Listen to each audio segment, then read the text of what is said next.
आज भी लोग दिवाली के दिन दीपोदान कहकर के उत्सव मनाने की बात करते हैं। क्या यह धम्म की व्यवस्था को मटियामल करने का षड्यंत्र नहीं है? कोई बुद्धिजीवी बताए कि दीपोदान में दिया किधर से जलेगा और दिवाली में दिया किधर से जलेगा। दीपोदान में दिवाली में का अंतर बता के बताए। हम बाबा साहब के मानने वाले लोग अगर बाबा साहब का अपना आदर्श मानते हैं तो बाबा साहब की बात पर भरोसा करना चाहिए।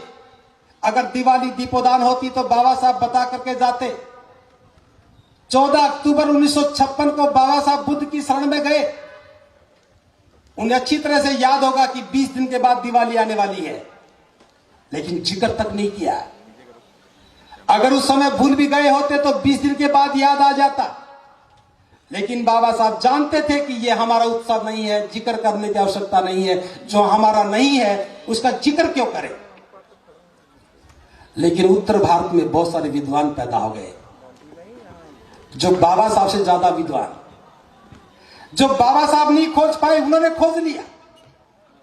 बौद्ध धर्म के किसी भी साहित्य में कार्तिक मास की अमावस्या का जिक्र तक नहीं है, और दिल्ली में बैठे विद्वानों की आंखों के सामने कार्तिक मास की अमावस्या दिखती है, क्योंकि उनकी संतानें, उनकी पुत्र वधुएं, उनकी जीवन संगिनियां इस मोह को नहीं छोड़ पा रही। हो सकता है कि दिवाली के दिए की रोशनी में लक्ष्मी घर में प्रवेश कर जाए। क्या बौद्धों के पास उत्सवों की कमी है? जब तक धम्म हमारे आचरण में नहीं आएगा हम कैसे बौद्ध बनेंगे? आप बौद्ध बन गए, कौन सी परंपरा बदली? अबौद्ध थे तब भी शादी करते थे तो बैंड बजता था, आज भी बज रहा है। अबौद्ध शादी करते थे, घोड़ी पर बैठते थे, आज भी घोड़ी पर बैठे हैं।